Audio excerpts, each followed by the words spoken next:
Betulnya Kyai orang Ameng yang Mbah bisa Gede Purwo. mengetahui daripada aksara Jawa itu bisa mengetahui daripada jati dirinya. Mau diterangkan ini?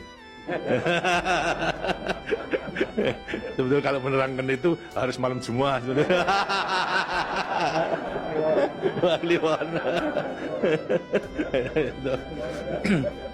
Dan itu namanya ilmu dari nenek moyang kita, terutama dalam rangka menjabarkan mengenai Pancasila, Eka Prasida Pancakarsa. Sebetulnya falsafah daripada aksara Jawa. Kan daripada aksara Jawa ada 20 tuh. Ono Coroko, Doto Sawolo, Podo Joyonya, Mogo Bodomo, 20 itu betul-betul merupakan gambaran daripada nenek moyang kita untuk menjelaskan kepada kita mengenai sangkan paran kita, sangkan paran ini pasti dari mana kita akan kemana daripada kita itu. Nah, kemudian akan bisa mengetahui dirinya sendiri selama hidup-hidupnya. Disebutkan Hono Coroko. Ho itu daripada apa? Hono. Hono ada. No itu daripada apa? Dari wujud daripada hono. Mulai daripada gono legeno. Gono itu belum wujud, belum berbentuk. Legono itu masih belum ada sandangan, masih utuh, Itu belum ada taling tarungnya dan sebagainya, masih belum sandangan. Terus hono. Jadi manusia itu memang dilahirkan, diciptakan oleh Tuhan, mulai daripada hono hurip. Huripnya siapa? Nur daripada Tuhan. Lantas diciptakan oleh manusia terdiri pada tanah, kemudian air, lantas ini hawa dan juga api. Apa itu? Ya daripada semua tumbuh-tumbuhan yang ada ini. Tumbuh-tumbuhan itu butuhkan dari tanah, butuhkan daripada air, butuhkan daripada matahari, itu pula daripada hawa. Daripada tanam-tanam dimakan daripada manusia, ada laki maupun perempuan, akhirnya menjadi sasar dari mani. Mani kemudian berkumpul suami istri, akhirlah wujudlah daripada embrio tadi. Embrio itu masih legeno, masih gono. Itu mulai nonya itu, terus mulai daripada hurip, kemudian hubungan suami istri mulai timbul daripada gono masing legeno. Legeno. Kemudian lantas setelah itu tumbuh daripada embrio tersebut menjadi jabang bayi yang kemudian dilengkapi dengan coroko. Apa itu? Cipta rasa karsa. Coroko. Daya cipta, daya rasa dan karsa. Semua ada. Setelah itu kemudian lantas apa? Doto sawolo. Itu apa? Manusia itu setelah diberikan panca indera, diberikan sandangan panca indera, cipta rasa karsa, juga diberikan sifat Tuhan. Sifat zat kang datan sawolo, datan salah. Sifat dari yang tidak salah itu hanya Tuhan. Ya, kalau manusia ini salah, tapi kalau Tuhan itu tidak salah. Oleh karena semua manusia diberikan sama sifat daripada Tuhan yang tidak salah. Doto sawolo, datan sawolo, tidak pernah salah. Sifat daripada Tuhan. Tapi sebagai manusia juga tidak diberikan itu. Diberikan sifat yang bertentangan dengan sifat baik, sifatnya Tuhan.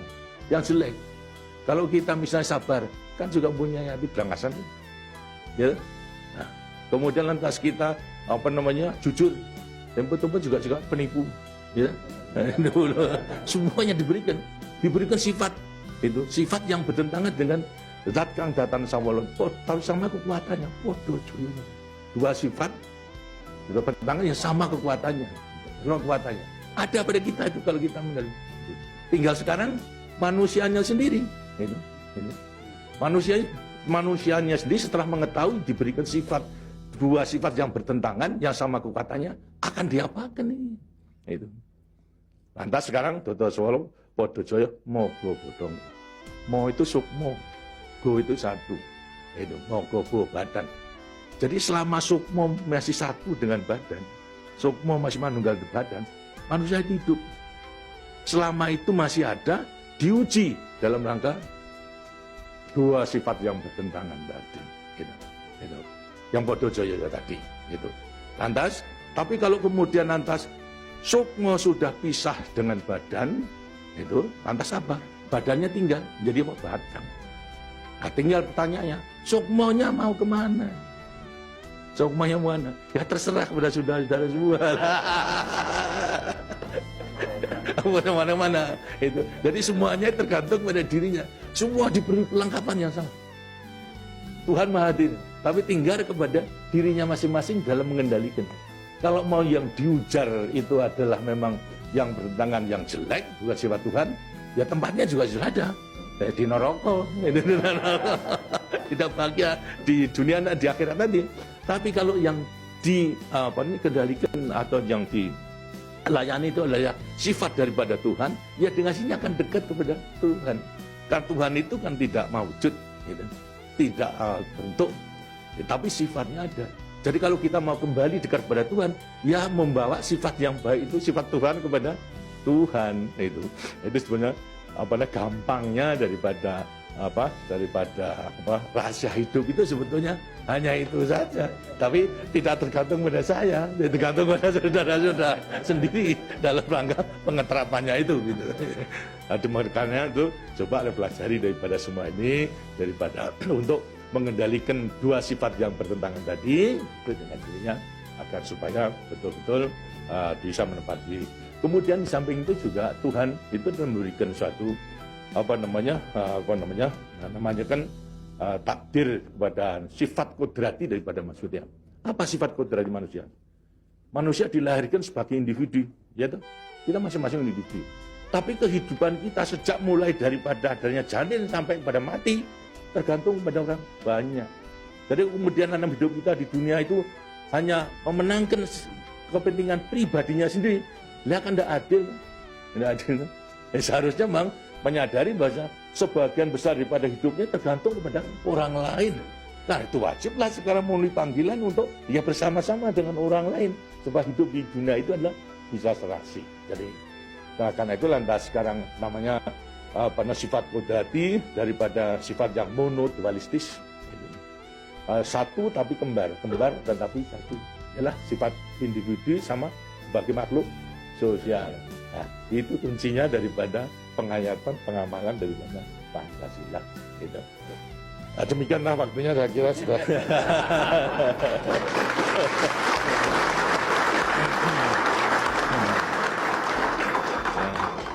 Walaupun ini tidak cuma kliwon, tapi minggu, karena itu sebagai peninggalan daripada ilmu, dari peninggalan moyang kita, yang namakan juga ilmu kasunyatan sama sangkan paraning dumadi itu sebetulnya ilmu kebatinan dalam arti bukan klenik. Kebatinan dalam arti mendekatkan diri kepada Tuhan, kepada Tuhan. Jadi orang mengatakan itu klenik, itu bukan. Yang klenik itu yang salah melaksanakannya, itu yang klenik itu. Tapi sebetulnya intinya adalah demikian. Nah, mudah-mudahan saudara-saudara akan bisa sekali lagi mengoreksi kepada diri sendiri. Artinya kasunyatan, lihat kenyataan pada dirimu sendiri. Itu. Bagaimana? Karena sudah mengetahui, baru nanti akan gampang untuk melentangkan semuanya. Terima kasih. Dan demikianlah daripada penjelasan. Karena itu setelah nanti selesai kembali ke tempatnya masing-masing, mudah-mudahan akan bisa melaksanakan tugasnya dengan sebaik-baiknya dalam kita melanjutkan pengabdian kita pada negara dan bangsa yang sedang membangun ini. Terima kasih. Wassalamualaikum warahmatullahi wabarakatuh.